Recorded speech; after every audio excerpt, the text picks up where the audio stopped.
Hello every one, it's me Chandru. And ഇന്നത്തെ വീഡിയോയിൽ നമ്മൾ ഡിസ്കസ് ചെയ്യാൻ പോകുന്ന കാറ്ററ്റ് കാറ്റഗറി 4 ഹിന്ദിയുടെ സിലബസ് ആണ്. കഴിഞ്ഞ വീഡിയോയിൽ നമ്മൾ കാറ്റഗറി 3 ഹിന്ദിയുടെ സിലബസ് ആണ് ഡിസ്കസ് ചെയ്തത്. അപ്പോൾ അതിൽ നിങ്ങൾക്ക് ഏകദേശം മനസ്സിലായി കാണുമായിരിക്കും 3 ഹിന്ദിയിൽ ഏതൊക്കെ ടോപ്പിക്കുകളാണ് വരുന്നത് എന്നൊക്കെ. അപ്പോൾ ഈ വീഡിയോയിൽ നമ്മൾ കാറ്റഗറി 4 ഹിന്ദിയുടെ സിലബസ് ആണ് നോക്കുന്നത്. അപ്പോൾ ഇത് 3 വെച്ച് നോക്കുവാണെങ്കിൽ അത്രയും ഡീപ്പായിട്ടുള്ളൊരു സിലബസ് അല്ല, കുറച്ചുകൂടി സിമ്പിളാണ്. അപ്പോൾ നമ്മൾ UP ക്ലാസ്സുകളിലേക്ക് വേണ്ടി ഹിന്ദിക്ക് പ്രിപ്പയർ ചെയ്യുന്നവർക്ക് ഹെൽപ്ഫുള്ളാണിത്. അപ്പോൾ നിങ്ങൾ ഫസ്റ്റ് സിലബസ് അറിഞ്ഞിരിക്കണം. ഓക്കെ, എന്നിട്ട് വേണം പ്രിപ്പറേഷൻ തുടങ്ങാനായിട്ട്. പിന്നെ PYQs ഒക്കെ വെച്ച് നമുക്ക് ബാക്കി നോക്കാവുന്നേ ഉള്ളൂ. അപ്പോൾ നമ്മൾ ഹിന്ദി എടുത്തു. അപ്പോൾ ഇതിനകത്തും കഴിഞ്ഞ വീഡിയോയിൽ പറഞ്ഞ പോലെ തന്നെ ഫസ്റ്റ് പോർഷൻ പെഡഗോജിയാണ്. 3യിലും ഇതുപോലെ തന്നെയാണ്. അതിന് ശേഷമുള്ള പോർഷനാണ് വിഷയ് അല്ലെങ്കിൽ കണ്ടന്റ്, നമ്മുടെ ഹിന്ദി ലിറ്ററേച്ചറുമായിട്ട് ബന്ധപ്പെട്ട ക്വസ്റ്റ്യൻസ്. ഓക്കെ, അപ്പോൾ ഇതിൽ മാർക്ക് ഡിവിഷൻ കാണിച്ചിട്ടില്ല, 80 മാർക്ക് ക്വസ്റ്റ്യൻസ് ആണ് വരുന്നത്. അപ്പോൾ ഫസ്റ്റ് കൊടുത്തിട്ടുണ്ട് pedagogy of language development, pedagogy ആയിട്ട് ബന്ധപ്പെട്ട ക്വസ്റ്റ്യൻസ് ആണ്. ആദ്യത്തേതാണ് ഭാഷാ ശിക്ഷൺ ശാസ്ത്ര, ഭാഷാർജൻ പ്രക്രിയ. നമ്മൾ വീഡിയോ ചെയ്തിട്ടുള്ളതാണ്. ഭാഷാർജൻ പ്രക്രിയ എന്താണ്, എങ്ങനെ ഒരു ലാംഗ്വേജ് അക്വിസിഷൻ നടക്കുന്നു എന്നൊക്കെ നമ്മൾ പറഞ്ഞിട്ടുണ്ട്. ഭാഷാ നയ പരിപ്രേക്ഷ്യ, സൈദ്ധാന്തിക ആധാർ, സർവഭാഷാ വ്യാകരൺ, യൂണിവേഴ്സൽ ഗ്രാമർ എന്ന് പറയുന്ന കൺസെപ്റ്റ് വരുന്നുണ്ട്. സാമാജിക് ഗ്യാൻ നിർമ്മിതവാദ അല്ലെങ്കിൽ സോഷ്യൽ കൺസ്ട്രക്റ്റിവിസം വരുന്നുണ്ട്. ഇതുകൂടാതെ മൾട്ടിപ്പിൾ ഇന്റലിജൻസ് തിയറി, അതായത് ബഹുമുഖി ബുദ്ധി സിദ്ധാന്തം എന്നറിയപ്പെടുന്ന മൾട്ടിപ്പിൾ ഇന്റലിജൻസ് തിയറി എന്താണെന്നുള്ളത് നമ്മുടെ പെഡഗോജിക്കകത്ത് വരുന്നുണ്ട്. ഓക്കെ, ഇനി അടുത്താണ് പ്രോക്തിപരക് ശിക്ഷൺ ശാസ്ത്ര, കഥാനക മഹത്വ, പ്രോക്തിയായിട്ട് ബന്ധപ്പെട്ട ക്വസ്റ്റ്യൻസ് ഉണ്ട്. അതുപോലെ തന്നെ ആഖ്യാനിക് ശൈക്ഷണിക് ഉപകരണക്കെ രൂപമേ, അതായത് ഇതിൽ ഉദ്ദേശിക്കുന്ന ഇതാണ്, ഒരു ക്ലാസ് റൂം മാനേജ്മെന്റ് എങ്ങനെ നടക്കുന്നു, അല്ലെങ്കിൽ ഒരു ക്ലാസ്സിൽ എന്തൊക്കെ കാര്യങ്ങൾ നമുക്ക് ആവശ്യമുണ്ട്, അതൊക്കെയാണ് ഈ ഒരു പെഡഗോജിക്കകത്ത് വരുന്നത്. സമയഹിത് ദക്ഷത, അർത്ഥഗ്രഹൺ കേസ് സുനിശ്ചിത് കരെ, അതായത് കുട്ടികളെ മനസ്സിലാക്കി എന്ന് നമുക്ക് എങ്ങനെ ഉറപ്പിക്കാനായിട്ട് സാധിക്കും. സംശോധന പ്രക്രിയ, തെറ്റിതിരുത്തുന്നത്, സ്വനിർദ്ധാരൺ, അന്യഭാഷാക്കി കഷായം, മാതൃഭാഷാക്കി ഭൂമിക, അതൊരു ഇമ്പോർട്ടൻറ്റ് ടോപ്പിക്കാണ്. അതിനെ ബേസ് ചെയ്തിട്ട് പെഡഗോജിയിൽ മിക്കവാറും ക്വസ്റ്റ്യൻസ് വരാറുണ്ട്. ഓക്കെ, അത് മിക്കവാറും ചോദിക്കുന്നത് നമ്മുടെ ലോക്കൽ ലാംഗ്വേജ് വെച്ചിട്ട്, അല്ലെങ്കിൽ ഹിന്ദി പഠിപ്പിക്കുന്നതുമായിട്ട് ബന്ധപ്പെട്ടതിൽ ലോക്കൽ ലാംഗ്വേജിൻ്റെ ഇമ്പോർട്ടൻസ് എത്രത്തോളം ഉണ്ട്, അങ്ങനെ ഒരു രീതിയിൽ ക്വസ്റ്റ്യൻസ് വരാറുണ്ട്. വാചൻ ലേഖ, ചിത്രീയ വാചൻ ഓർ ലേഖൻ, ജൈവിക് വാചൻ, ജൈവിക് ലേഖൻ, അതായത് LSRW സ്കിൽസിനെ ബേസ് ചെയ്തിട്ടുള്ള ക്വസ്റ്റ്യൻസ് ഇതിലും വരാറുണ്ട്. അധ്യേത ഓർ പാഠ്യ, സാമഗ്രി ഗതിവിധി കാ സംബന്ധ, ഭാഷാർജൻ ഓർ ഭാഷാ കെ ബാരെ മേം അധ്യയൻ, അതായത് നമ്മുടെ ലാംഗ്വേജിനെ കുറിച്ചുള്ള ടീച്ചിങ്, അതുമായിട്ട് ബന്ധപ്പെട്ട കാര്യങ്ങളുണ്ട്. ശൈക്ഷണിക് ഉപകരണം, അതായത് നമുക്ക് എന്തൊക്കെ ടീച്ചിങ് എയ്ഡ്സ് ആയിട്ട് ഉപയോഗിക്കാം. അതുപോലെ തന്നെ ICT ബേസ്ഡ് എഡ്യൂക്കേഷൻ, കാരണം ഇപ്പം അത് റെലവൻ്റ് ആയതുകൊണ്ട് അതുകൂടി വരും. പിന്നെ ആങ്കൻ ഓർ മൂല്യാങ്കൻ, ഓക്കെ, നമ്മൾ ഇവാലുവേഷൻ പ്രോസസ്സിനെ കുറിച്ച് വരുന്നുണ്ട്. ഭാഷാ ശിക്ഷൺ കി ചുനൗത്തിയ, അതായത് ചലഞ്ചസ്, ഒരു ലാംഗ്വേജ് ടീച്ചിങ്ങിൽ വരുന്ന ചലഞ്ചസ് എന്തൊക്കെയാണ് എന്ന ക്വസ്റ്റ്യൻസ് വരാം. ഇനി അടുത്താണ് കഷ വാതാപരൺ, അതിൽ നിന്ന് ക്വസ്റ്റ്യൻസ് വരാറുണ്ട്. അതായത് ഒരു ക്ലാസ് റൂം അറ്റ്മോസ്ഫിയറിനെ കുറിച്ചൊക്കെയാണ് അതിൽ വരുന്നത്. ഇനി ഇതുകൂടാതെ ശിക്ഷൺ സാമഗ്രിയ, തക്നീക്കിക ഉപയോഗം, അതായത് ടെക്നോളജി ഉപയോഗിച്ചുകൊണ്ട് എങ്ങനെ നമുക്ക് ടീച്ചിങ് കുറച്ചുകൂടി സിമ്പിൾ ആക്കാം എന്നുള്ള കാര്യങ്ങളാണ് ഇവിടെ വരുന്നത്.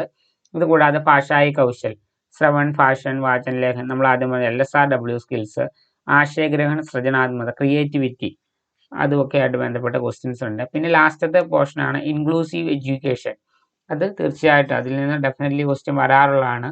വിശേഷ് മദത് ചാഹനെ വാലെ ഛാത്രോംകോ അധ്യയൻ, സംയോജിത അധ്യയൻ എന്ന് പറഞ്ഞുകൊണ്ട് അതിൽ നിന്നും ക്വസ്റ്റ്യൻസ് വരാറുണ്ട്. അപ്പോൾ ഇത്രയുമാണ് കാറ്റഗറി 4ൽ പെഡഗോജി ബേസ്ഡ്. 3 വെച്ച് നോക്കുമ്പോൾ കുറച്ചുകൂടി സിമ്പിളാണ്. ഇനി അടുത്ത് നമുക്ക് വിഷയം അല്ലെങ്കിൽ കണ്ടന്റിലേക്ക് പോകാം. ഹിന്ദിക്ക് പ്രമുഖ് ബോലിയാം, ബ്രജ, അവധി, ഹഡിബോലി, അതായത് പ്രമുഖ് ബോലിയ ഉപഭാഷകൾ, അത് മാത്രം നിങ്ങൾ നോക്കിയാൽ മതി, അതിൽ നിന്ന് സ്കോർ ചെയ്യാനായിട്ട് പറ്റും. അടുത്താണ് ദേവനാഗരി ലിപി, ദേവനാഗരി ലിപിയുമായിട്ട് ബന്ധപ്പെട്ട കാര്യങ്ങളുണ്ട്. അതുപോലെ തന്നെ വീർഗാഥ കാൽ, ഇനി വരുന്ന ഹിന്ദി സാഹിത്യ ഇതിഹാസമാണ്. 3ന് അത്രയും ഡീറ്റെയിൽ അല്ല.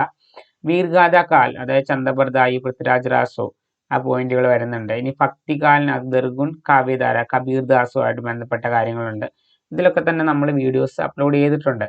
സഗുൺ കാവ്യധാര, സൂർദാസ് ഓർ തുളസിദാസ് കി പ്രമുഖ രചനായം, അത് നമ്മൾ ചെയ്തിട്ടുള്ളതാണ്. തുളസിദാസിന്റെ രാംചരിതമാനസ് ഒക്കെ വരുന്നതാണ്. രീതികാൽ ബിഹാരിലാൽ, ദ്വിവേദി യുഗ അയോധ്യ സിംഗ് ഉപാധ്യായ ഹരിയോദിന്റെ പ്രിയപ്രവാസം, മൈഥിലി ശരൺ ഗുപ്തിന്റെ പഞ്ചവടി. അപ്പോൾ ഇതിൽ രണ്ടിൻ്റെയും ഒരു ബേസിക് തീം എന്താണെന്ന് മനസ്സിലാക്കി വെക്കുവാണെങ്കിൽ എക്സാമിന് ഹെൽപ്ഫുൾ ആയിരിക്കും. ഇനി അടുത്ത് നമ്മൾ ഛായാവാദിലേക്ക് വരുവാണെങ്കിൽ ജയശങ്കർ പ്രസാദിന്റെ ആസു, സുമിത്രാനന്ദൻ പന്തിന്റെ പ്രഥം രശ്മി, സൂര്യകാന്ത് ത്രിപാഠി എന്നൊരാളെ എഴുതിയ ജൂഹി കി കലി, മഹാദേവി വർമ്മയുടെ മേരെ ദീപക്, ഈ പറയുന്ന രചനകളൊക്കെ തന്നെ ഇമ്പോർട്ടൻ്റ് ആണ്. ഇതിൻ്റെ ഒരു ഷോർട്ട് സമ്മറി മനസ്സിലാക്കി വയ്ക്കുക. ഇനി അടുത്താണ് പ്രഗതിവാദ്, നാഗാർജുൻ, കാളിദാസ്. ഓക്കെ, ഇനി അടുത്താണ് പ്രയോഗവാദിലേക്ക് ഒരു മഗ്ഗേയിൻ്റെ നദീകദ്വീപ് വരുന്നുണ്ട്. അത് കഴിഞ്ഞതിന് ശേഷം സമകാലീൻ കവിത, കുമാർ അംബുജിൻ്റെ ഏക് ആദ്മി, ജംഗൾമേൻ. കാരണം ഈ കാറ്റഗറി 4ൻ്റെ സിലബസ് നമ്മൾ നോക്കുകയാണെങ്കിൽ ഇതിൽ ഇത്രയും കുറച്ചേ ഉള്ളൂ, 3 വെച്ച് നോക്കുമ്പോൾ വളരെ കുറവാണ്. അപ്പം അതുകൊണ്ട് തന്നെ ഈ സിലബസ് നിങ്ങൾ ശരിക്കും ഒന്ന് മനസ്സിലാക്കി വെക്കുക. കാരണം ഓരോ രചനകൾ എഴുതിയത് ആരാണ്, ഈ സിലബസിൽ നിന്ന് തന്നെ നമുക്ക് കിട്ടും. കാരണം ഡയറക്റ്റ് ക്വസ്റ്റ്യൻ ചിലപ്പോൾ ആ രീതിയിൽ വരാറുണ്ട്. ഓക്കെ, നാടകമാണ് ജയശങ്കർ പ്രസാദിൻ്റെ സ്കന്ദഗുപ്ത്, പിന്നെ മോഹൻ രാഗേഷിൻ്റെ ആഷാഢ് കാ ഏക് ദിൻ, ഉപന്യാസമുണ്ട് പ്രേംചന്ദിൻ്റെ നിർമ്മല, നമ്മൾ വീഡിയോ ചെയ്തതാണ്. മഞ്ഞു ഭണ്ഡാരിയുടെ ആപ്ക ബണ്ടിയുണ്ട്. ഓക്കെ, ഇനി അടുത്താണെങ്കിൽ കഹാനിയിലേക്ക് നമ്മൾ വരുവാണെങ്കിൽ പ്രേംചന്ദിൻ്റെ പൂസ്കി രാത്ത്, യശ്പാലിൻ്റെ ദുഃഖ്, ഉഷാ പ്രിയമതയുടെ വാപ്പസി. ഓക്കെ, ഇത് മൂന്നും നമ്മൾ ഈ സ്റ്റോറീസിൻ്റെ മൂന്നിൻ്റെയും സമ്മറി നമ്മൾ ചെയ്തിട്ടുണ്ട് വീഡിയോ ആയിട്ട്. ഇനി അടുത്താണ് രേഖാചിത്ര മഹാദേവ് വർമ്മയുടെ ഗില്ലു, അതും അപ്ലോഡാണ്, നിങ്ങൾ പലരും കണ്ടിട്ടുണ്ടാവും. ആത്മകഥയാണെങ്കിൽ ഹരിവൻഷ് റായ് ബച്ചൻ്റെ ആത്മകഥ, ഇത് ഈ ഒരു ടോപ്പിക്കിൽ നമ്മൾ വീഡിയോ അപ്ലോഡ് ചെയ്തിട്ടുണ്ട്. അദ്ദേഹത്തിൻ്റെ പ്രധാനപ്പെട്ട ആത്മകഥ 4 സെക്ഷൻസ് വരുന്നത്. ഓക്കെ, അതിൻ്റെ പാർട്സ് എത്ര എണ്ണം ഉണ്ട്, അപ്പോൾ അങ്ങനെയുള്ള കാര്യങ്ങൾ നമ്മൾ നോക്കിയിട്ടുണ്ട്. ഓക്കെ, ഇനി അടുത്തത് വരുവാണെങ്കിൽ പ്രയോജൻമൂല ഹിന്ദിയിലേക്കാണ് വരുന്നത്. അതിൽ രാഷ്ട്രഭാഷയും രാജ്ഭാഷയും അതെന്തൊക്കെയാണ് എന്നുള്ള ആ ഒരു രീതിയിൽ ഹിന്ദിയുടെ യൂസസ് ആണ് വരുന്നത്. പിന്നെ പാരിഭാഷിക് ശബ്ദാവലി, അത് തീർച്ചയായിട്ടും കാറ്റഗറി 4ലെ ഒരു ഡെഫിനിറ്റ് ക്വസ്റ്റ്യൻ ആണ്. നമുക്ക് ഏതെങ്കിലും ഒരു വേർഡ് തന്നിട്ട് അതിന് ഈക്വൽ ആയിട്ടുള്ള ഹിന്ദി വേർഡ്, അല്ലെങ്കിൽ ഹിന്ദി വേർഡ് തന്നിട്ട് ഈക്വൽ ആയിട്ടുള്ള ഇംഗ്ലീഷ് എഴുതാനായിട്ട് വരുന്നുണ്ട്. മീൻസ് ഓപ്ഷൻ തരും, മനസ്സിലാക്കി വെച്ചാൽ മാത്രം മതി. വ്യാകരണമാണെങ്കിൽ വർണ്ണവിചാർ, അതായത് നമ്മുടെ അക്ഷരങ്ങളെ കുറിച്ചുള്ള ഒരു ഐഡന്റിഫൈ, അതായത് നമ്മൾ ഓരോ അക്ഷരവും എവിടെ നിന്നാണ് ഉച്ചരിക്കുന്നത്, അതായത് ആ ഒരു രീതിയിൽ താലവ്യ ഓക്കെ, ആ ഒരു രീതിയിലുള്ള ക്വസ്റ്റ്യൻസ് വരാറുണ്ട്. ഇനി അടുത്ത സംഖ്യ, സർവനാം, വിശേഷൻ, ക്രിയ, കാരക്, ഉപസർഗ, പ്രത്യയ, വാച്യം. ഓക്കെ, ഇതിൽ എല്ലാം തന്നെ എന്താണ് 3ൽ വന്നിട്ടുള്ളതാണ്. അപ്പം അത് നമ്മൾ ഏത് കാറ്റഗറി ആണെങ്കിലും നമ്മളത് നോക്കണം. ഓക്കെ, കാരണം അതിൽ നിന്ന് ക്വസ്റ്റ്യൻസ് വരുന്നതാണ്. അപ്പോൾ അതിൽ നിന്ന് ഡെഫിനറ്റ് ക്വസ്റ്റ്യൻ വരുന്നതുകൊണ്ട് തന്നെ അത് ഒഴിവാക്കാനായിട്ട് പറ്റില്ല. അതെന്താണ് എന്നെങ്കിലും മനസ്സിലാക്കി വയ്ക്കുക. ഇതിൽ നമ്മൾ കുറേ വീഡിയോസ് അപ്ലോഡ് ചെയ്തിട്ടുണ്ട്. ഓക്കെ, ഇനി അത് ലാസ്റ്റ് വേണം മുഖാവരയും ലോകോക്തിയും, മുഖാവരയും ലോകോക്തിയും. ഓക്കെ, പഴഞ്ചൊല്ലുകളും അതുപോലെ തന്നെ പ്രയോഗങ്ങളൊക്കെയാണ് അതിൽ വരുന്നത്. അപ്പോൾ അത് തീർച്ചയായിട്ടും നിങ്ങൾക്ക് മാക്സിമം പറ്റുന്നത്രയും മനസ്സിലാക്കി വയ്ക്കുക. ഒത്തിരി ഡീപ്പായിട്ടൊന്നും പോകാറില്ല, സിമ്പിളായിട്ടുള്ളതാണ് ചോദിക്കാറ്. ഇപ്പോൾ ഓപ്ഷൻ കൂടിയാകുമ്പോൾ നിങ്ങൾക്ക് ആൻസർ ചെയ്യാനും എളുപ്പമാണ്. ഇനി നമ്മുടെ റെഫറൻസ് ആയിട്ട് വരുന്ന ഹിന്ദി ടെക്സ്റ്റ് ബുക്സ് ആണ്. 5 മുതൽ 7 വരെയുള്ള ഹിന്ദി ടെക്സ്റ്റ് ബുക്ക് ആണ് റെഫറൻസ് ആയിട്ട് ഇവിടെ പറയുന്നത്. ഓക്കെ,